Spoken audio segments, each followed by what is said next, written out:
There was something cruel about hospital lighting, how it made every face look like it belonged in a casket. Mark had spent the last 10 hours inside those white soulless halls, watching his father's chest rise and fall under the weight of oxygen and painkillers. Now George was silent in the passenger seat, slumped half-asleep, jaw hanging loose like he didn't care about appearances anymore. And why would he? The doctor had said this round of chemo was stable, which Mark had learned meant you get to keep your dad a little longer, but don't unpack hope. Mark's hands gripped the wheel. The road blurred. He hadn't spoken in 20 minutes, neither had George, and that silence. It was all they had left that wasn't broken. The neighborhood was quiet, too quiet. Mark turned into Sycamore Lane like he always did. The same mailbox with the faded "Love Your Neighbor" sticker. The same garbage can that never got pulled in. The same fake smile from the same fake suburban dream.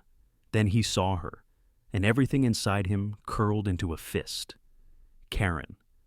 Standing like a statue in his driveway, clipboard in one hand, walkie-talkie in the other. Arms crossed like a drill sergeant who never made it past community theater. She was dressed like always, pastel sweater ironed khakis, and a permanent expression of, "I'm better than you," but trying really hard not to say it aloud. Mark pulled into the drive. She didn't move. His father stirred. Home. Yeah, Dad, home. But it wasn't home anymore, not when she was standing there. Mark stepped out trying to be quick. He circled around the car to help George, who was already trying to push the door open. "Excuse me," Karen's voice cut through the air like a smoke alarm nobody asked for. "You can't park that vehicle here." Mark froze. He closed his eyes. "Not today." "Karen," he said, not even looking up. "It's a car, a sedan." "There's no rule against a car." She tapped her clipboard like it was a gavel. "It's a commercial vehicle. Section 14B of the HOA Code, vehicles used for non-residential purposes are subject to citation and immediate removal." Mark turned, slowly. "My father just got out of the hospital," he said, keeping his voice low. "I'm parking here to get him inside. That's it." Karen didn't blink. "Then move it afterward, or I'll have it towed." George let out a weak groan. He was trying to get out, gripping the frame of the car door like it was the edge of a cliff. Mark stepped closer to Karen. "He can't walk far. He needs the ramp. He needs rest. This car stays." She looked at him with that same smile she wore at the HOA meetings when she fined families for leaving their garbage cans out 2 minutes too long. "The tow truck is already on the way." For a second, Mark thought he misheard her. "You already called them?" he asked. Karen nodded. "I enforce the rules. You of all people should know that." Mark's jaw tensed. "You didn't even ask." "I don't need to," she said coolly. "I saw the car. I reported it. I'm just doing my job, her job. Like she was a cop, like she wore a badge, like she mattered more than the sick old man 2 steps behind him." Behind them, George was trying to speak. "Mark, it's okay?" "No," Mark said, spinning back to Karen. "It's not okay," she smirked. "Yelling at me won't change the rules." He stepped forward close enough to smell the peppermint on her breath. "This isn't about rules. This is about power. And you like having it." She blinked. "Once." Then the rumble came. The tow truck turned the corner. Karen smiled. The tow truck parked with all the grace of a tank. The driver, a guy in his 40s with mirrored shades and calloused hands, stepped out without a word. "Which one, ma'am?" he asked Karen. "That one," she said, pointing at the black sedan like she was picking an animal for slaughter. Mark stepped between them. "Don't touch it," he said. "Sir, if it's a commercial vehicle, it's not." Karen interrupted. "It's unmarked and he uses it for work-from-home delivery. We've seen it multiple times." Mark felt his blood pressure spike. "That's a lie," he said. The driver shrugged. "Ma'am, do you want to sign off?" Karen smiled wide. "Yes, tow it." And then Mark spoke the words that turned the tide. "My wife is an officer. That's her vehicle. You tow it and you're messing with law enforcement property." The driver paused. Karen's smile cracked. "Nice bluff," she said. "I don't bluff."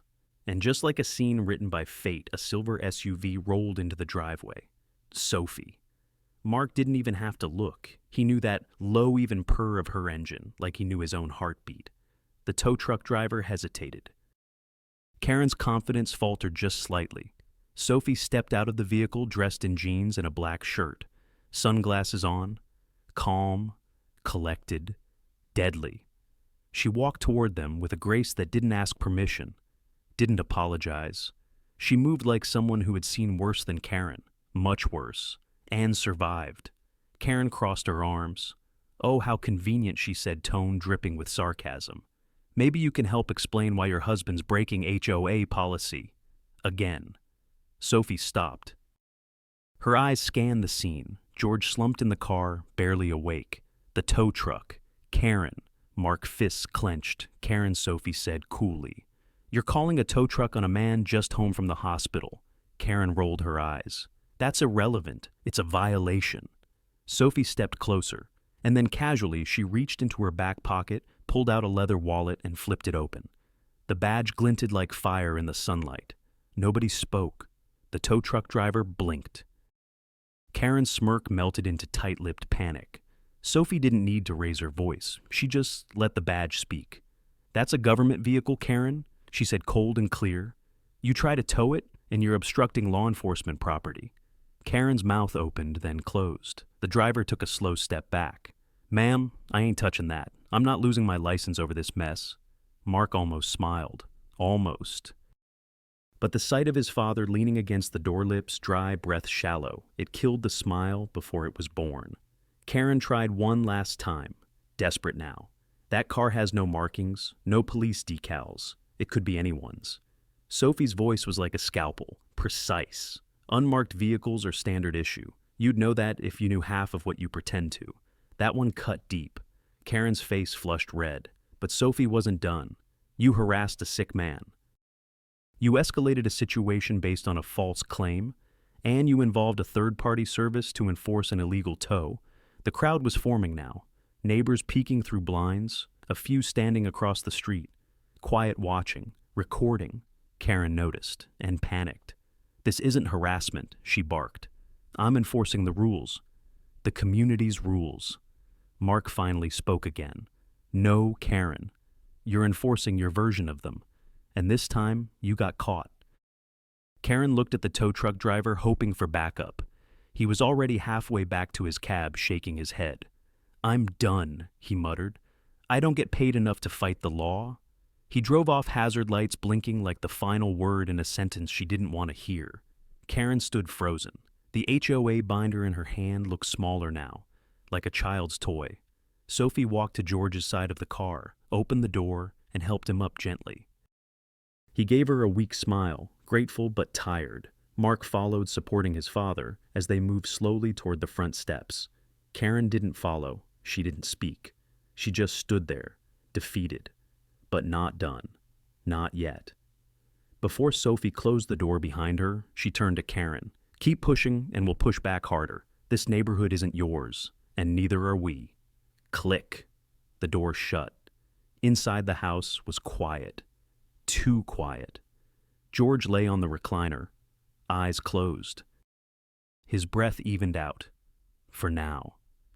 Mark leaned against the wall, head tilted back, trying to calm the storm in his chest. Sophie stood by the window, arms crossed. Neither of them spoke for a long time. Finally, Mark broke the silence. "She's not done, is she?" Sophie shook her head. "People like her never are. But now she knows this isn't going to be easy." Mark nodded, but his fists were still clenched. She tried to tow the car with him still in it. His voice cracked on the last few words.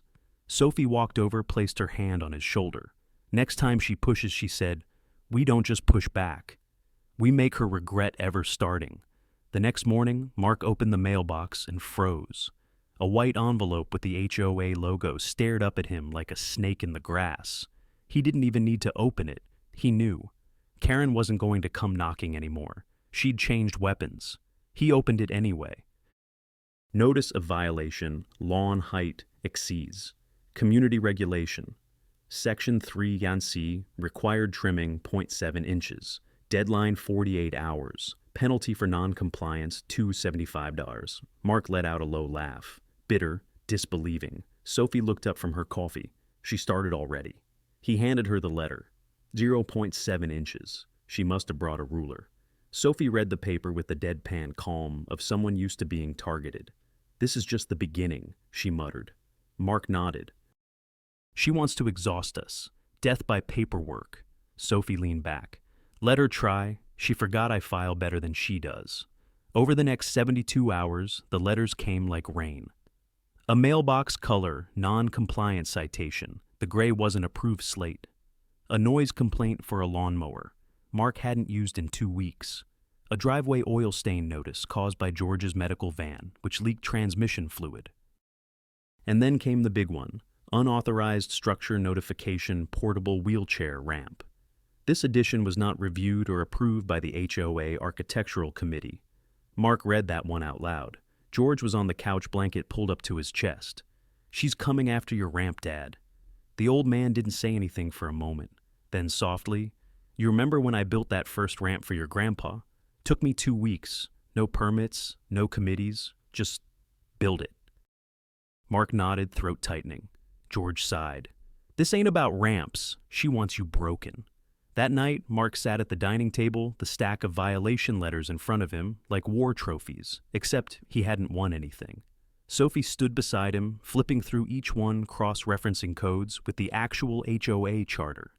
"Half of these are garbage," she said. "One of them cites a policy that was repealed 2 years ago." Mark didn't answer. He was staring at a photo Karen had attached to one of the notices. A grainy, zoomed-in shot of the ramp, George sitting on it, like a trophy, like a kill shot. Something inside him shifted. "She took a picture of my father like he's a threat." Sophie's expression hardened. "We respond, not emotionally, legally." Mark shook his head. "Not just legally." He stood, walked to the back porch, and looked out across the yard. Everything was still, but inside him, a storm was building. The following morning, Mark typed something into his laptop, printed it, walked outside, hammered it into the front lawn. A wooden stake, a sign, 4 words burned in bold black ink. "We don't boo easy." From across the street, Karen stood at her window, clipboard in hand, watching. She scribbled something, but this time she didn't smile. It started like most wars do, not with a bang, but with envelopes. 3 new ones that week, each typed in the same cold bureaucratic font that said, "We don't hate you. We just have standards." But Karen's version of standards looked a lot like slow torture. This time, violation 17B, improper storage of medical equipment ramp. Violation 4C, failure to maintain HOA-approved shrub symmetry. Violation 8G, offensive lawn sign display. That last one was about the stake Mark had hammered in. "We don't bow easy." Sophie read the notice aloud, eyebrows arching. "You've been cited for aggressive messaging." Mark smirked. "That's the first time I've ever been accused of that." She wasn't smiling. "This one comes with a $500 fine." That night, Mark took a walk around the neighborhood, not to cool down, to look, to see, and what he saw chilled him more than the night air. Some neighbors nodded, some looked away. Some pulled curtains closed before he reached their yard. It wasn't shame, it was fear. Fear of Karen, fear of being next. At the corner of Sycamore and Glen, he passed the Hensley's house. Their American flag now folded and gone. The lawn sign, about veteran rights, removed. 3 doors down, the Patels had replaced their bright yellow mailbox with an HOA standard gray one overnight. A world of quiet compliance. And in the middle of it all, Karen's 2-story fortress lit up like a watchtower, cameras blinking red. The notice arrived on Friday mandatory community hearing. Attendance required, topic neighborhood, harmony and enforcement reassessment.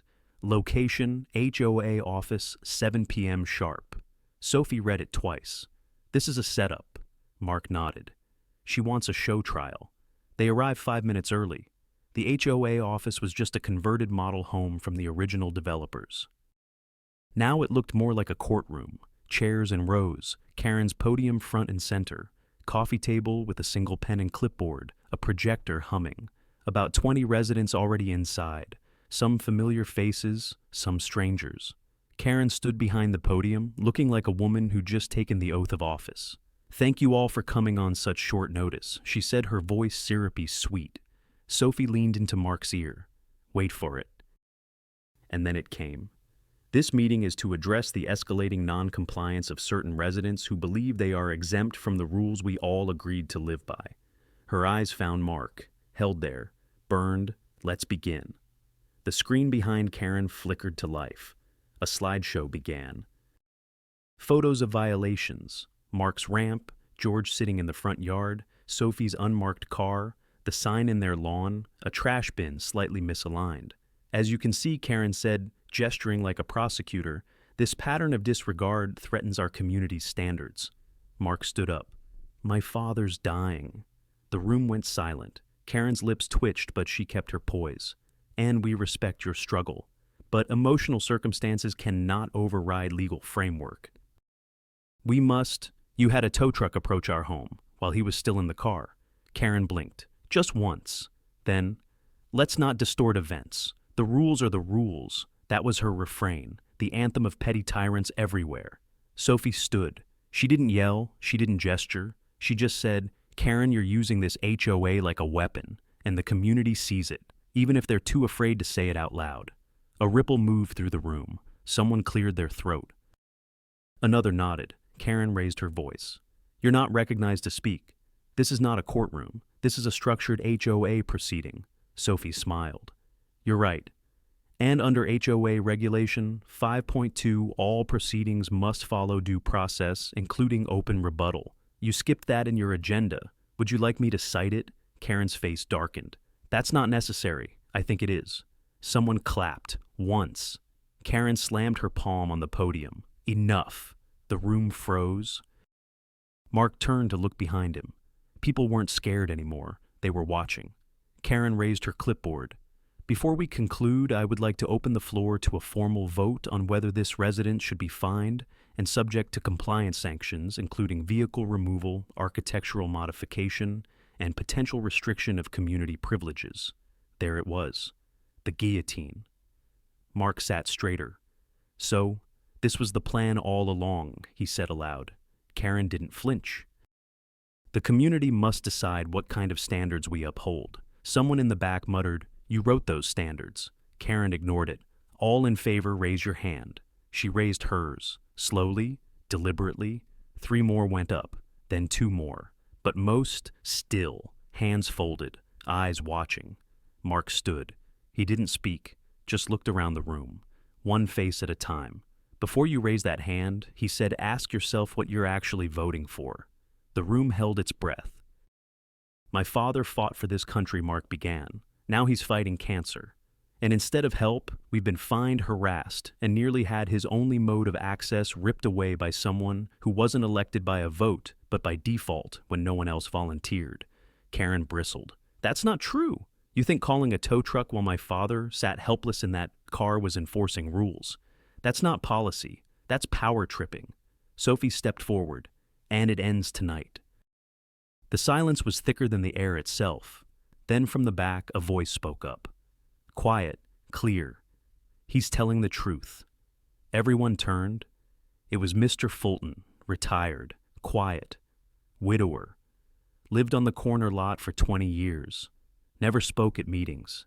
Karen fined me last winter for snow on my porch when I was in the hospital. Karen stiffened. That's not relevant. Then this spring he said louder. She told me my garden gnome violated HOA aesthetic code. Laughter broke out in the second row. Someone else raised their hand. Mrs. Navarro. She owned the bakery down the street. She said our front awning was too ethnic.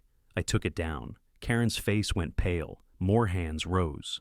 The trickle became a wave. Stories spilled out about fines for chalk drawings, citations for birthday balloons, threats over Christmas lights. Karen had ruled not with order, but with fear, and the spell was breaking. Sophie pulled a folder from her bag. We've been collecting documentation, photos, letters, financial records of questionable HOA charges. Karen's eyes locked on the folder. That's private property, no.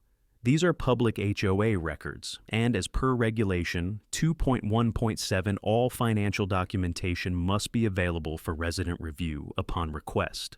She dropped the folder onto the community table. We requested. You ignored. Mark stepped up beside her. We're not asking for revenge. We're asking for accountability. Someone in the room stood, then another. No one spoke, but the message was clear. Karen was no longer in control.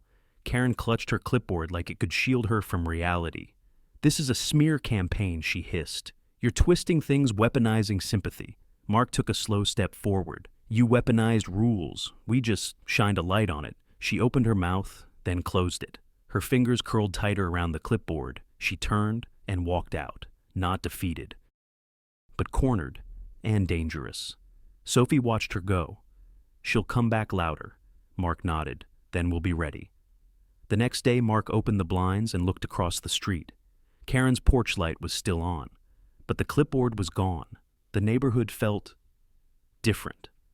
Not free, but aware, like a town right after an earthquake waiting to see which walls would collapse and which would hold. George sat quietly at the kitchen table, eating oatmeal like it was a task, not a meal. Sophie scrolled her laptop, reading the HOA bylaws out loud. Section 3.4. Any officer found to be misappropriating HOA funds may be suspended pending investigation.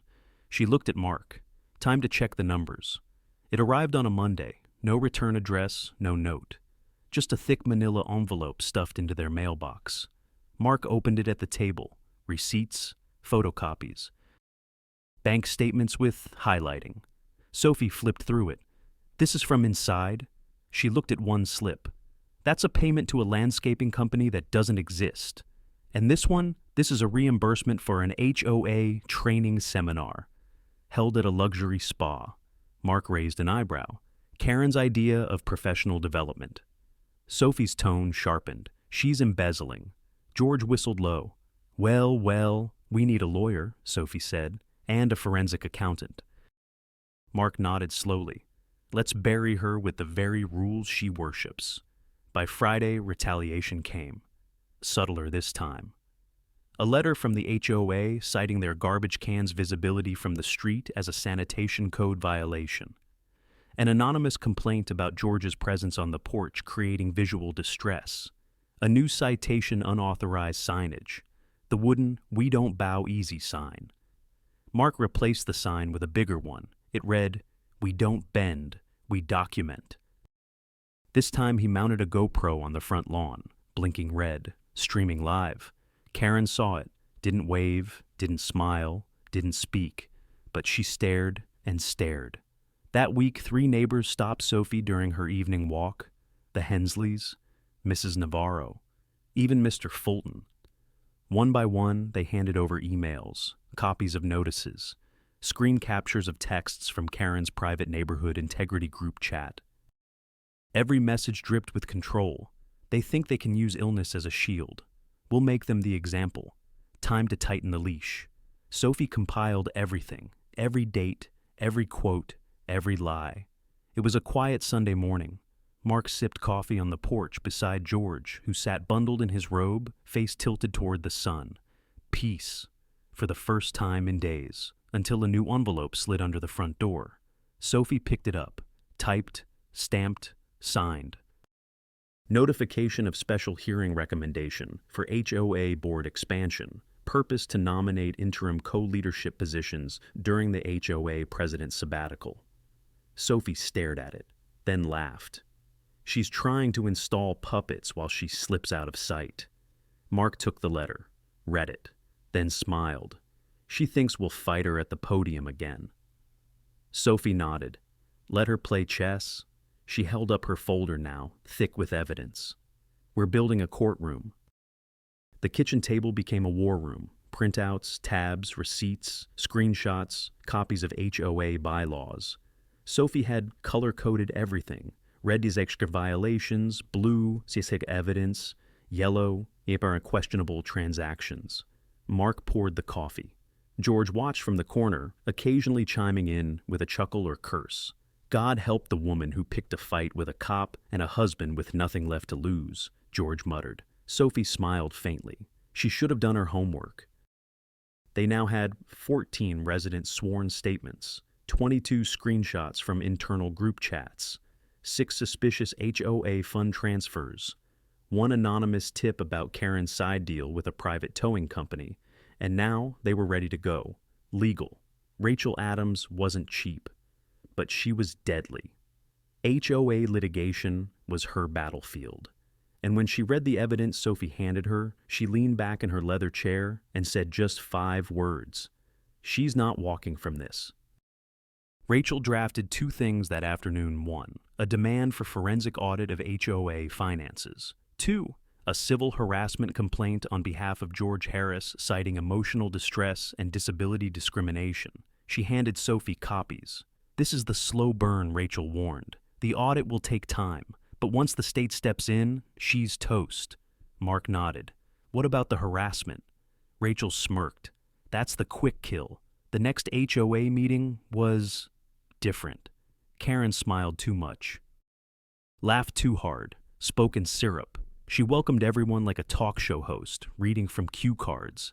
It's so lovely to see such active participation in our neighborhood. Lately, Mark watched in silence. Sophie crossed her legs, eyes trained on every tick, twitch, and tremble. Karen passed out a survey community feedback form. Sophie read the fine print. Your signature confirms acknowledgement of HOA restructuring and authorizes special budget reallocations. She's trying to move the money, Sophie whispered. Mark folded the paper. Let her. Later that week, Mark was fixing the sprinkler when a voice whispered from behind the hedge. Hey, psst, Mark. It was Toby Patel, the shyest man in the HOA. Never spoke, always nodded, the kind who disappeared in crowds. I can't talk long, Toby said. But I'm on the finance committee. Karen doesn't know I copied the books before she deleted them. Mark blinked. She deleted records, Toby nodded fast. Whole Q1 and Q2 last year. Gone. Just gone. But I printed them. They're in this. He handed over a padded envelope. I just want her gone, man. This neighborhood used to be about potlucks. Now it's about fear. And just like that, Mark had the missing piece. They called it the dossier, a 3-inch binder with everything they needed. Toby's missing financials, video clips of Karen screaming at residents, recordings of HOA meetings where she denied basic due process, screen captures of the deleted survey language. At the back, a photo of George on the ramp circled in red ink. Mark stapled it to the cover. Exhibit. A What This Fight Is About. It happened at 10:37 a.m. on a Tuesday. A knock on Karen's door. A woman in sunglasses handed her a manila envelope. Ms. Karen Delaney, you've been served. Karen stood frozen in the doorway, her pastel cardigan caught in the breeze. Inside the envelope, civil harassment claim, demand for medical damages, request for public hearing, notification of pending audit. Mark watched from his porch as she read, then crushed the papers in her fist. Her hand trembled, but she didn't scream, not yet. That would come later. By week's end, the neighborhood had split. Team Karen, mostly older residents who liked the order she brought, claimed Sophie was too aggressive and intimidating. Believed HOA power was God-ordained. Team everyone else, younger families, veterans, renters. People tired of threats, fines, and pettiness. Those who'd been quietly targeted for years. Sophie didn't engage. She built a case, built allies, built a new HOA board slate. And behind her, Mark ensured everyone remembered why this mattered. Every time someone passed their home, they saw George on the porch, smiling. Tired, still standing. That was the resistance. Karen called for an emergency policy review meeting. 7:00 p.m., Community Hall. She dressed like a senator, hair sprayed into armor, binder filled with evidence of her own. But when Sophie and Rachel Adams walked in, all eyes turned. Rachel wore a navy suit, carried a leather briefcase. No smile, just business. As legal counsel for the Harris family, she announced, I've submitted formal grievance documentation and request for independent financial oversight. Karen scoffed. This is a neighborhood meeting, not a courtroom. Rachel didn't blink. Then stop acting like you're judge and jury. Karen tried to pivot. The Harrises have brought chaos to this community. False accusations, wild stories, emotional manipulation. Sophie stepped forward, didn't shout, didn't tremble. She simply held up a flash drive. This contains copies of all communications between Karen and towing services, including one where she referred to George Harris as, quote, visual pollution. The room gasped. Karen turned red. Sophie continued, You fine disabled people, punish children for chalk drawings, spent HOA funds on personal landscaping, and when challenged, you tried to erase the evidence. She opened a folder. This is a signed statement from a board member who confirms you deleted HOA financial records last year. Karen lunged forward. That's a lie. Rachel calmly handed the statement to the moderator. Read it out loud. The man at the podium hesitated, then began. Every word was a nail in Karen's coffin. By the end of the meeting, Karen wasn't shouting anymore. She sat, small, trembling. Someone in the back muttered, "It's about damn time." The moderator turned to the room. Motion to suspend Karen Delaney as acting president of the HOA pending full investigation. Hands rose, one by one. Mark raised his, Sophie too. Karen looked up, and for the first time, she looked afraid. The HOA board moved fast. Karen was formally suspended pending investigation. A third-party financial auditor was appointed. Karen's access to HOA funds revoked, her clipboard symbolically collected. It wasn't handcuffs, not yet, but it was the beginning of justice. Mark watched her from across the meeting room as she gathered her things. No eye contact, no last words, just silence. For the first time since this all began, Sophie exhaled. The week after was almost peaceful. No citations, no tow trucks, no HOA letters. George sat outside more. Neighbors waved again. Someone even brought a pie, but Sophie couldn't relax. It's too quiet, she said one evening. Mark chuckled. You finally win, and now you're paranoid. No, she said softly. I've seen this before. In other uniforms, when control freaks lose control, they don't retreat. They reload. It happened at 3:17 a.m. Mark woke to the sound of barking, then the smell, then the glow.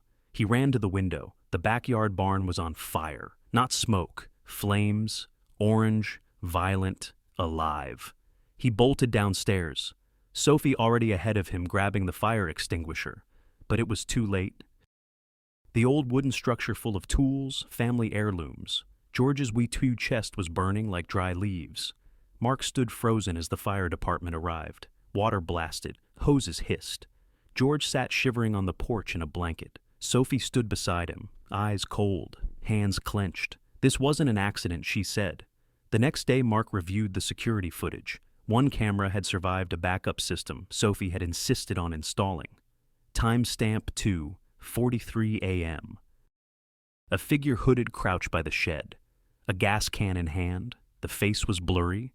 But then, the figure turned toward the streetlight just for a second. Mark paused the video, zoomed in.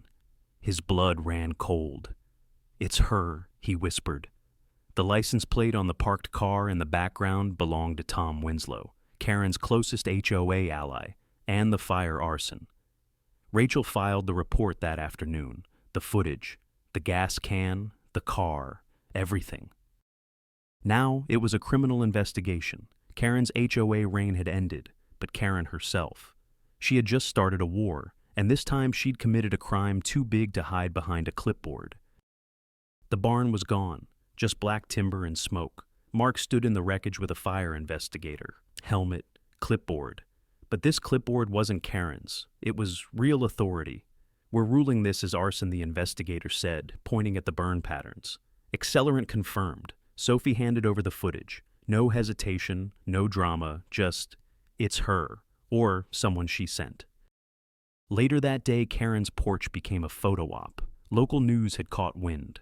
Karen stood outside, flanked by two HOA loyalists putting on her performance. This is harassment, a coordinated character attack. I had nothing to do with that fire. Reporters asked about the footage. The license plate? She waved it off. Coincidence.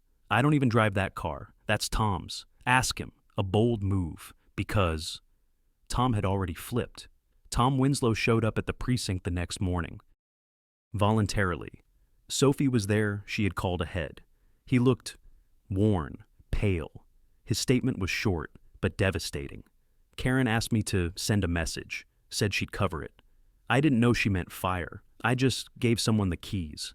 Rachel, Sophie's lawyer, read the transcript and nodded. That's conspiracy. She's done. Mark leaned back in his chair, fists unclenching for the first time in days.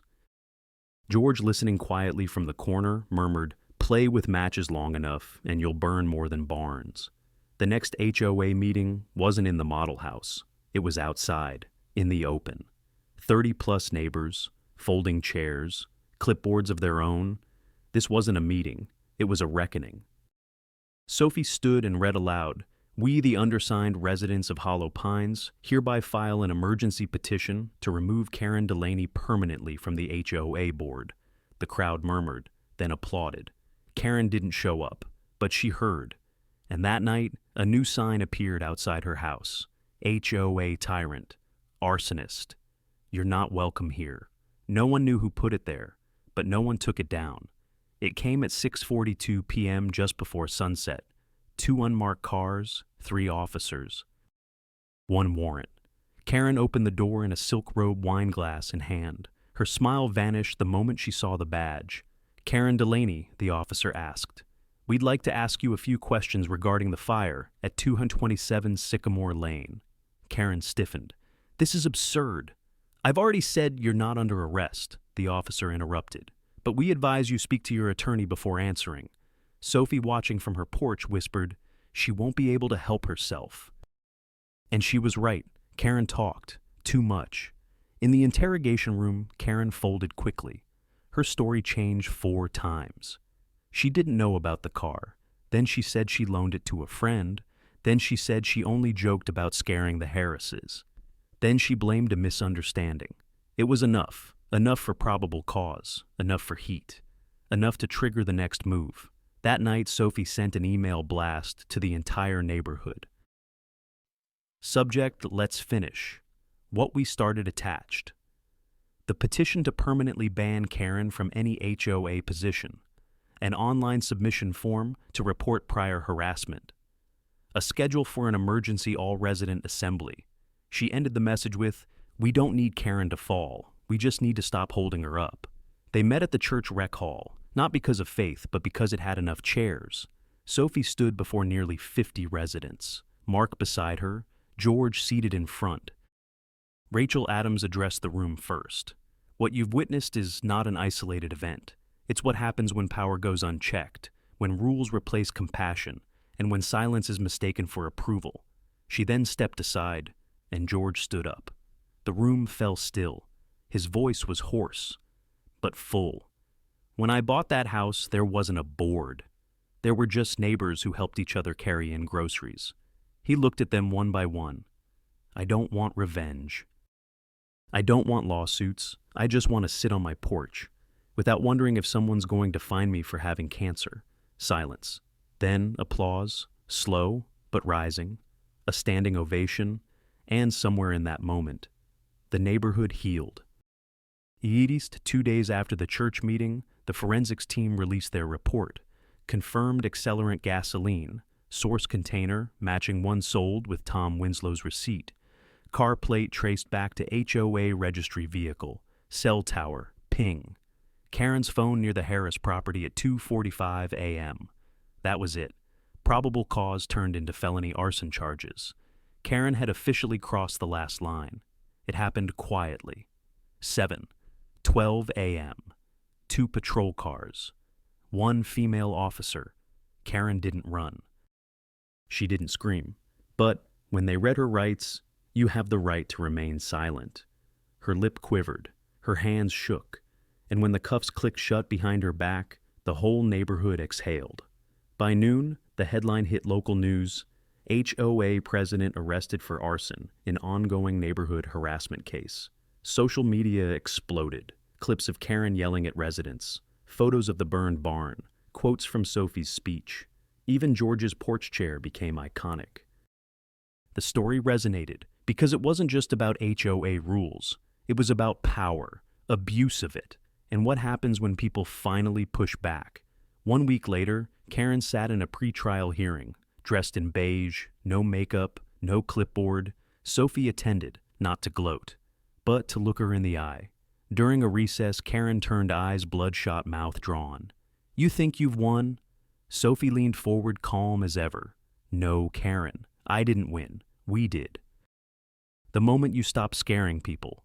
Karen said nothing, just blinked, because deep down, she knew. That night, the neighbors gathered outside the Harris home, not to protest, to celebrate. They brought food, hugs, apologies, gratitude. Even the Patel kids brought flowers for George. Someone played a guitar. Someone brought lawn chairs. Someone made a sign, "We stand with our neighbors. We don't stand for tyrants." Mark looked around. He turned to Sophie. "You realize something. Well, we didn't just get our peace back. We gave them theirs too." She smiled. "That's what happens when you fight the right way." The courtroom was full. Karen sat at the defense table, pale hands folded, blazer too stiff for the moment.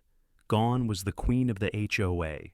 She now faced 1 count of felony arson, 1 count of conspiracy, multiple counts of harassment and abuse of power. Rachel represented the Harrises. Sophie sat next to George. Mark held a folder marked Exhibit A, the fire, the fear, the fight. The prosecutor began. "This isn't just about fire. It's about power misused and justice long denied. Her attorney tried everything. She was overwhelmed. She was trying to enforce order. She had no intention to harm, but when the jury saw the footage, the text messages heard. Tom's testimony, silence fell. Karen wept, but the courtroom didn't. It came swiftly, guilty on all counts, the judge's voice echoed.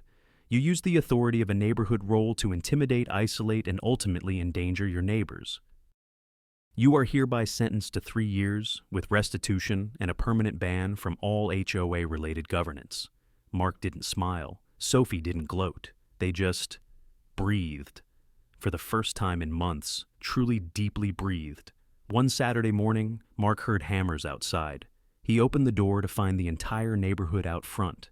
Toby, the Hensleys, the Patels, even Mr. Fulton. "We're rebuilding the barn," they said. "This time, it's for all of us."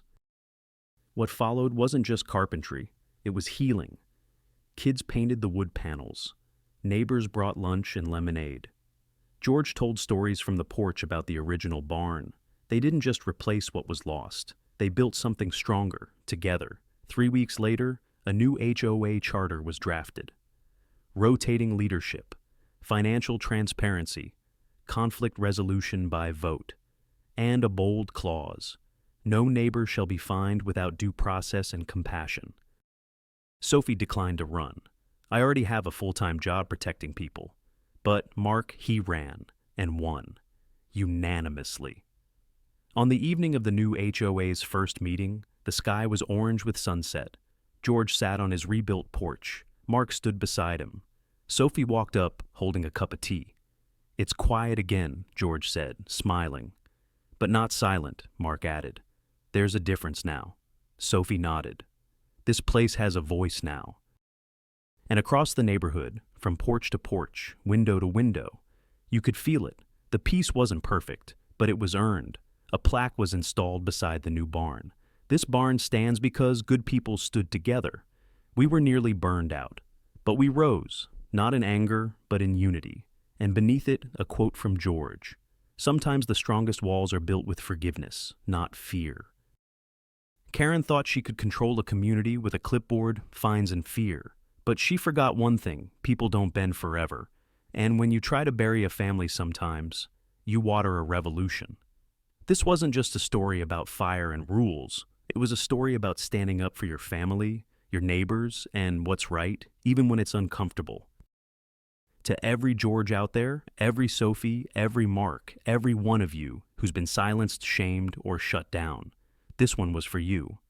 They tried to scare us into silence, but in the end, their clipboard couldn't match our courage. If you've ever been bullied by bureaucracy, harassed by power, or made to feel small in your own home, know this: you are not alone. This story may be fiction, but the fight all too real. The more we speak up, share, and stand together, the less power people like Karen will ever have.